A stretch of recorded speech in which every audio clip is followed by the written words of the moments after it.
jadi terdapat 3 hal yang mempengaruhi kekuatan monopoli. Yang pertama itu elastisitas permintaan pasar, yang kedua adalah jumlah perusahaan, dan yang ketiga adalah interaksi antar perusahaan. Yang pertama adalah interaksi permintaan pasar. Nah, jadi jika misalnya hanya ada satu perusahaan ataupun perusahaan monopoli murni, kurva permintaan perusahaan itu merupakan kurva permintaan pasar, sehingga derajat kekuatan monopoli murni ini ditentukan oleh elastisitas permintaan pasar. Nah, kaitannya itu dengan kekuatan monopoli itu dapat dinyatakan kalau misalnya semakin elastisitas permintaan dari suatu pasar, maka kemampuan monopolinya itu akan semakin kecil ataupun berbanding terbalik. Nah, faktor yang kedua itu adalah jumlah perusahaan. Ketika misalnya hanya ada beberapa perusahaan yang bertanggung jawab atas penjualan di pasar, maka pasar itu dapat kita katakan sangat terkonsentrasi. Nah, begitu gambaran yang terjadi di pasar monopoli. Karena di pasar monopoli itu ada yang namanya barrier to entry ataupun hambatan masuk. Nah, ini artinya itu kalau misalnya kita lihat ataupun kita kaitkan dengan monopoli, semakin banyak jumlah perusahaan itu, maka akan semakin kecil kemampuan ataupun daya monopolinya. Yang ketiga adalah interaksi antar perusahaan. Nah, jadi ini tuh ketika antar perusahaan itu memiliki interaksi yang tinggi, maka kemampuan monopolinya itu akan semakin rendah karena ini akan mengarah ke pasar kompetitif. Nah, jadi mungkin nanti perusahaan itu akan bersaing secara agresif, saling melemahkan harga satu sama lain untuk mendapatkan pangsa pasar yang lebih luas. Nah, kondisi ini akan mendorong harga ke tingkat yang hampir sama dengan kompetitif, sehingga dapat kita simpulkan jika interaksi antar perusahaan ini semakin meningkat, maka kemampuan monopolinya itu cenderung menurun. Dengan catatan bahwa interaksi ini merupakan persaingan yang eh, antar perusahaan dalam memperebutkan pangsa pasar. Nah, selanjutnya kita akan membahas biaya sosial dari kekuatan monopoli ini. Nah, seperti kita ketahui bahwa misalnya kekuatan monopoli ini menghasilkan harga yang lebih tinggi dan kuantitas yang lebih rendah. Tapi, apakah kalau misalnya dengan harga yang lebih tinggi ataupun kuantitas yang lebih rendah ini membuat itu menjadi lebih buruk ataupun bahkan lebih baik? Nah, ini tuh kita kaji dengan melihat surplus konsumen dan juga surplus produsen antara pasar kompetitif dan juga pasar monopoli. Nah, di sini dapat kita lihat kalau misalnya dia berada ataupun berproduksi di pasar kompetitif, maka ia akan berproduksi untuk mencapai keuntungan maksimum itu pada QC,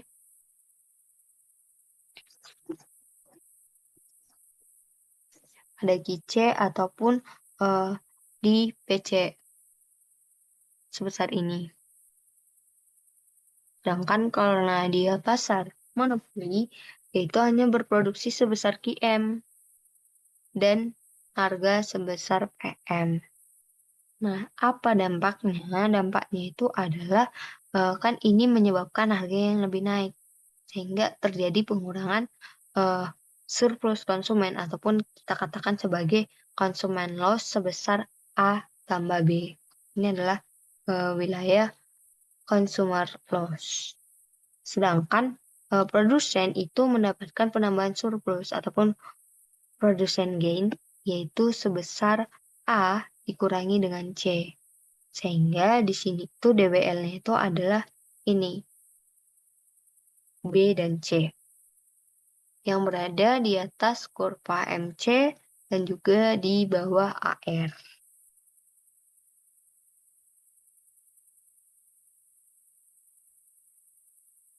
Nah, tapi pada kenyataannya biaya sosial dari kekuatan monopoli itu tidak sebatas dari dead weight loss. Tapi ada juga yang pertama ini adalah rent seeking. Rent seeking ini itu adalah di mana suatu perusahaan itu mengeluarkan dana yang lebih untuk mempertahankan kemonopoliannya. Nah, gimana sih cara dia mempertahankannya itu? Bisa dengan lobby, iklan yang banyak, ataupun dengan kapasitas yang berlebihan. Pokoknya dia ini akan uh, berani mengeluarkan harga yang banyak untuk membuat adanya ketergantungan dari konsumen ini kepada dia ataupun untuk menjaga eksistensi dari kemonopoliannya. Nah, untuk di sini itu contoh yang diambil itu adalah ketika suatu perusahaan ini melakukan lobby pada pemerintah agar pemerintah itu memberikan regulasi yang mengharuskan etanol digunakan untuk bahan bakar kendaraan bermotor, yang mana etanol ini berbasis jagung. Nah, mengapa ini dapat menguntungkan perusahaan ini? Karena perusahaan ini itu memiliki eh, produksi yang besar dalam etanol berbasis jagung, sehingga dengan keberhasilan mereka melobi pemerintah untuk menerapkan kebijakan tersebut akan meningkatkan keuntungannya dari kekuatan monopolinya. Nah, selain dari rent seeking, adapun biaya sosial dari monopoli power ini ada yang namanya price regulation. Price regulation ini dilakukan oleh pemerintah untuk mengatur kekuatan dari monopoli. Nah, jika dalam pasar kompetitif kita juga kan mengenal kalau misalnya adanya regulasi harga ini justru menimbulkan dead weight loss. Tapi dalam pasar monopoli ini DWL itu akan tereliminasi dengan regulasi harga ini. Mengapa hal itu terjadi? Karena dengan adanya regulasi harga ini, maka harga itu lebih terkendali. Produsen itu tidak bertindak semena-mena. Jadi meskipun nanti produsen membuat harga yang lebih tinggi dengan kuantitas yang lebih sedikit melalui regulasi harga ini, itu akan distabilkan ataupun dibuat untuk lebih rasional dijangkau oleh konsumen, sehingga nantinya DWL-nya akan berkurang. Nah, yang tadinya DWL-nya sebesar ini tuh akan berkurang menjadi segini dengan adanya kebijakan price regulation.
Kemudian kita juga akan mengenal tentang natural monopoly. Natural monopoly itu merupakan sebuah perusahaan yang mampu memproduksi keseluruhan output dari suatu industri dengan biaya yang lebih rendah dibandingkan dengan biaya yang dikeluarkan oleh perusahaan lainnya.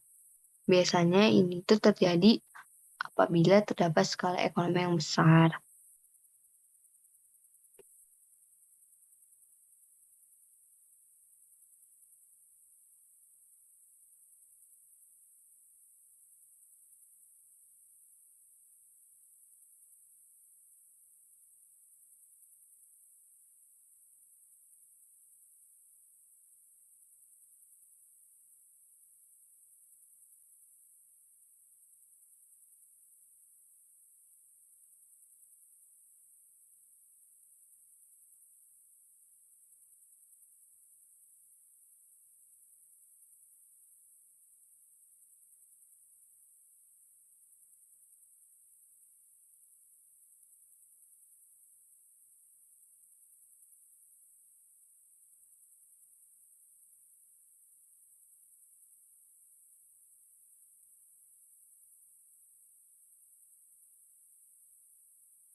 Selanjutnya biaya sosial kekuatan monopoli yang terakhir itu adalah regulasi dalam praktik. Nah, sangat sulit untuk mengestimasi biaya dan fungsi penerimaan perusahaan karena keduanya itu berubah dengan perubahan kondisi pasar ataupun dinamis tergantung dengan kondisi pasar.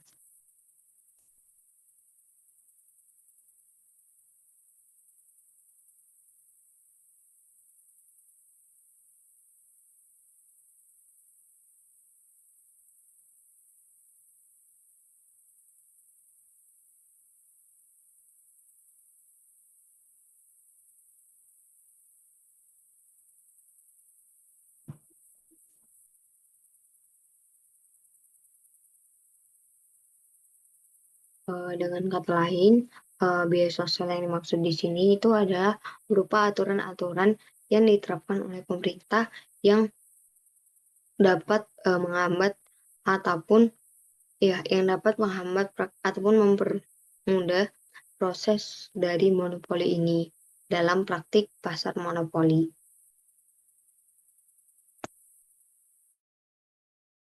Nah, jadi apa sih itu monopsoni? Monopsoni itu sebenarnya udah kita singgung, di pembahasan pertama di bagian awal kalau misalnya monopsoni itu merupakan pasar dengan satu pembeli. Nah, kita juga bakal, eee mungkin menyinggung beberapa istilah berikut. Yang pertama itu adalah oligopsoni. Nah, oligopsoni ini itu di mana pasar itu dengan sedikit pembeli. Monopsoni power itu adalah kemampuan dari pembeli untuk mempengaruhi harga suatu barang dan bayar lebih sedikit dari harga yang muncul di pasar kompetitif. Terus di sini ada marginal value. Marginal value ini ibaratkan seperti marginal revenue dalam pasar monopoli. Marginal value ini adalah manfaat tambahan yang diperoleh dari pembelian satu unit tambahan barang. Kemudian ada marginal expenditure. Marginal expenditure ini ibaratkan MR dalam pasar monopoli yaitu biaya tambahan dari pembelian satu unit barang. Dan ini tuh tergantung pada kekuatan dari pembelinya ataupun daya belinya. Kemudian ada average expenditure atau pengeluaran rata-rata, yaitu harga yang dibayar per unit barang.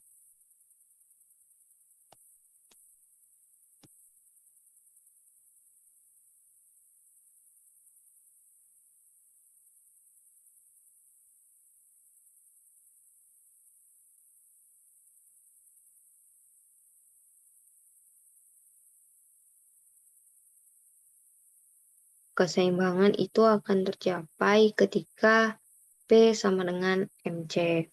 Nah, di sini pada gambar A itu dinyatakan kalau misalnya pembeli yang kompetitif akan mengambil pada harga pasar sebesar P bintang ataupun yang disepakati karena dalam pasar kompetitif itu perannya sebagai price taker. Karena itu belanja marginal ataupun marginal expenditure dan belanja rata-ratanya itu konstan ataupun si ME itu sama dengan AE. Kemudian dalam gambar yang kedua itu menggambarkan penjual yang kompetitif itu juga harus mengambil harga yang disepakati, di mana di situ AR dan MR itu konstan dan sama, sehingga keseimbangannya itu ataupun kuantitas yang dijual diperoleh itu dengan menyamakan harga dengan biaya marginal ataupun P sama dengan MC.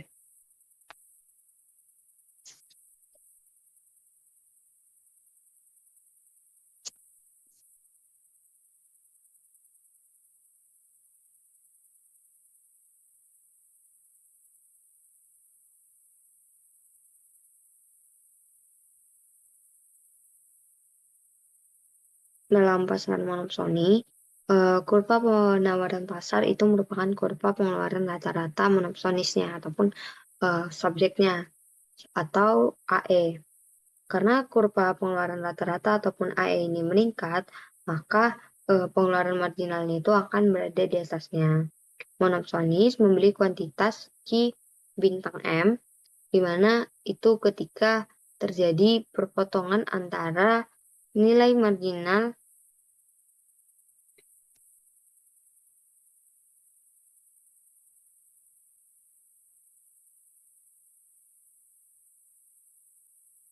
value dengan eee, pengeluaran marginal ataupun MP dengan ME. Sedangkan untuk harga yang dibayarnya adalah sebesar P bintang M yang diperoleh dari kurva pengeluaran rata-rata ataupun penawaran. Jadi ini tuh sebenarnya memiliki konsep yang sama dengan pasar monopoli, tapi kita memandangnya dari segi konsumen.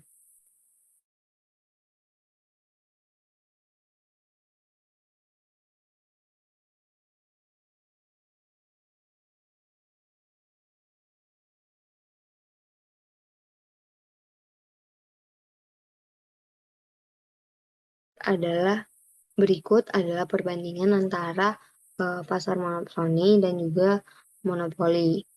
Nah, di yang gambar A itu menyatakan kalau misalnya monopoli berproduksi pada saat pendapatan MR itu memotong si MC-nya, yang mana di sini juga terjadi bahwa P itu lebih besar dari MC. Sedangkan dalam kurva B itu menggambarkan seorang monopsonis yang membeli itu hingga titik di mana pengeluaran marginal atau ME-nya itu memotong nilai marginal atau si ME dan juga MP. Pengeluaran marginal melebihi si pengeluaran rata-rata, sehingga nilai marginalnya itu akan melebihi harga atau MP lebih besar dari P.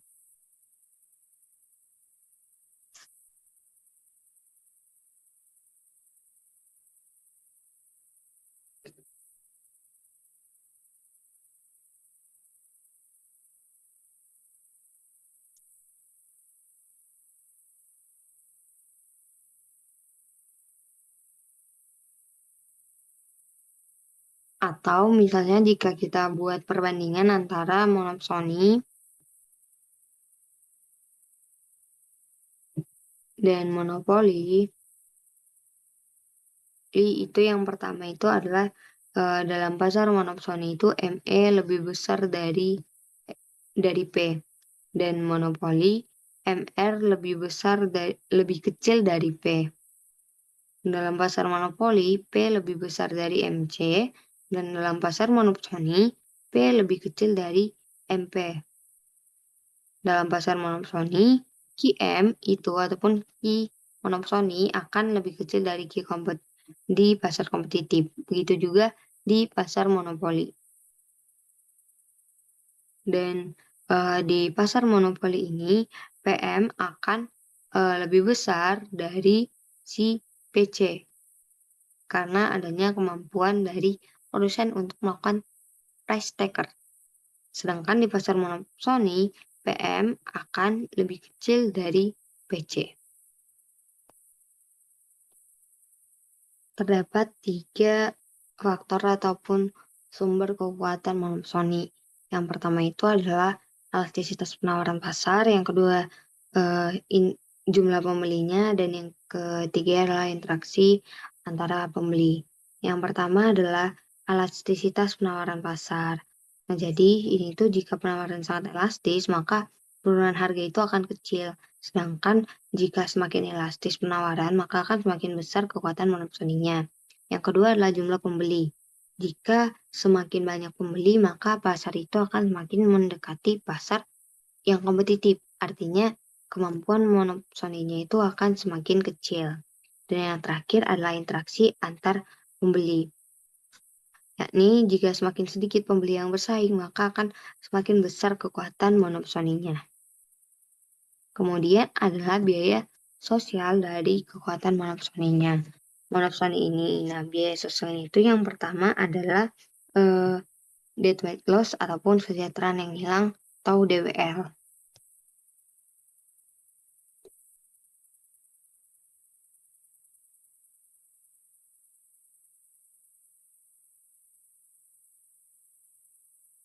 Karena kekuatan monopsoni ini memberikan harga dan kuantitas yang dibeli itu menjadi lebih rendah, ini tuh dapat mengakibatkan terjadinya worse off bagi penjual dan better off bagi pembeli. Nah, ini tuh seperti yang disampaikan sebelumnya akan mempengaruhi DWL. Artinya akan terjadi perubahan pada surplus produsen dan juga konsumen apabila dibandingkan dengan pasar kompetitif. Nah, jika misalnya ini dalam pasar kompetitif, itu akan terjadi sebesar QC dan juga PC. Sedangkan dalam pasar monopsoni itu akan PM dan QM. Dampaknya apa? Dampaknya itu akan terjadi eh, peningkatan surplus konsumen sebesar A dikurangi B dan akan terjadi eh, penurunan dari surplus produsen sebesar A ditambah C. Sehingga di sini akan terjadi deadweight loss sebesar B ditambah dengan C.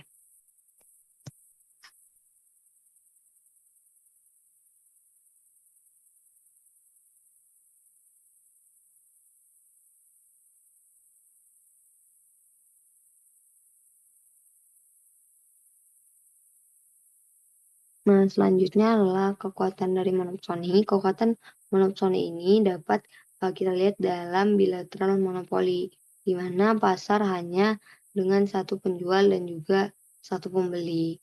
Namun ini itu sulit ditemukan dalam dunia nyata.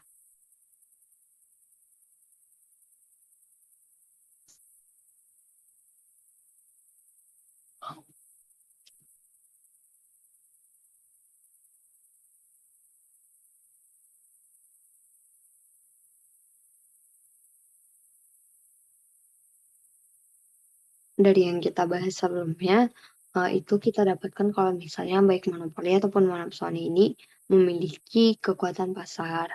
Namun tentunya perlu diberlakukan pembatasan atas kekuatan pasar ini. Mengapa? Karena kekuatan pasar ini dapat membahayakan sejumlah pemain di pasar, baik itu pembeli ataupun penjual. Selanjutnya, kekuatan pasar mengurangi output, sehingga berdampak pada munculnya DWL.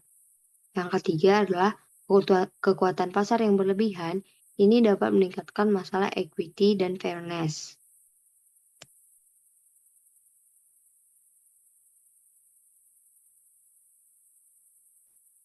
Untuk itu, terdapat beberapa hal yang digunakan untuk membatasi kekuatan pasar ataupun eh, mencegah mencegah dampak dari kekuatan pasar yang berlebihan ini.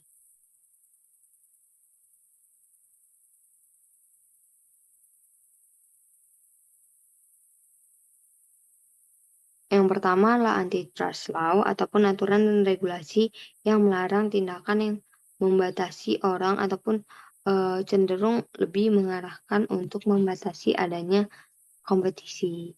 Sebagai contohnya, di tahun 1996 itu